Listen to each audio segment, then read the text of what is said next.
যে মানুষগুলো আমাদেরকে মাত্র গান শোনালো, যে মানুষগুলো কষ্ট করে উপহার তৈরি করে নিয়ে এসছে আমার জন্য এবং ডক্টর জুবাইদার জন্য, তাদেরকে আমি আন্তরিকভাবে ধন্যবাদ।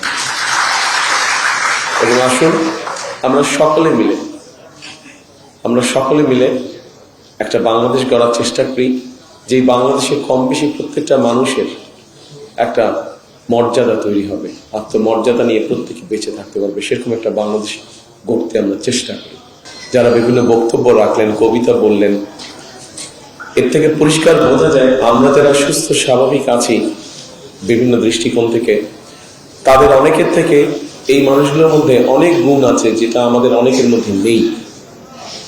সেজন্যই আমার মনে হয় সিএসএফ গ্লোবাল যেই কাজটি করছে, আমরা যদি সামাজিক অবস্থান হোক, রাজনৈতিক অবস্থান হোক, রাষ্ট্রীয় অবস্থান হোক, সকল অবস্থান থেকে যদি আমরা এই মানুষগুলোর পাশে এসে দাঁড়াই, তাহলে আমি ব্যক্তিগতভাবে বিশ্বাস করি যে বাংলাদেশ অনেক প্রতিভা বের করতে পারবে, অনেক প্রতিভাবান মানুষকে বের করে নিয়ে আসতে পারবে, যাদের বিভিন্ন সেক্টরে প্রতিভা আছে।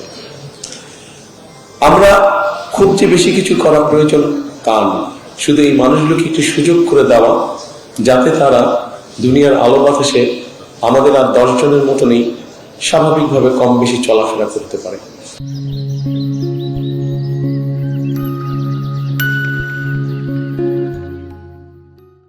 খুব বেশি কিছু করার নয়, অন্তত মিনিমাম একটা কিছু ব্যবস্থা করা, যাতে করে এই মানুষগুলো তাদের নিজেকে এক্সপ্রেস করতে পারে, যেভাবে এক্সপ্রেস করার কথা সেইভাবে এক্সপ্রেস করতে পারে, সেই অপরচুনিটি, সেই সুযোগটা তাদেরকে তৈরি করে দেয়।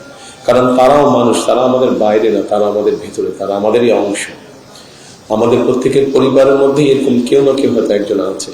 সেই জন্যই আসুন আজকে এই অনুষ্ঠান যারা দেখছেন, আমাদের সকলের মনের মধ্যে আমরা একটি শপথ নেই বা প্রতিজ্ঞা করি যে আগামী দিনগুলো, আজকের পর থেকে আগামী দিনগুলোতে এই ধরনের মানুষ যারা আছে, প্রতিবন্ধী মানুষ যারা আছে, আমাদের আশেপাশে যারা আছে, আমরা যে যার অবস্থান থেকে যতটুকু সম্ভব তাদের পাশে এসে দাঁড়াই, তাদেরকে আমরা সহযোগিতা করি। এটাই হোক আজকের দিনের শপথ। এবং পরিশেষে আবারও যে মানুষগুলো আমাদেরকে মাত্র গান শোনালো, যে মানুষগুলো কষ্ট করে উপহার তৈরি করে নিয়ে এসছে আমার জন্য এবং ডক্টর জুবাইদার জন্য, তাদেরকে আমি আন্তরিকভাবে ধন্যবাদ। এবং আসুন আমরা সকলে মিলে একটা বাংলাদেশ গড়ার চেষ্টা করি, যে বাংলাদেশে কম বেশি প্রত্যেকটা মানুষের একটা মর্যাদা তৈরি হবে, আত্মমর্যাদা নিয়ে প্রত্যেকে বেঁচে থাকতে পারবে, সেরকম একটা বাংলাদেশ গড়তে আমরা চেষ্টা করি। সকলে ভালো থাকবেন। আসসালামু আলাইকুম।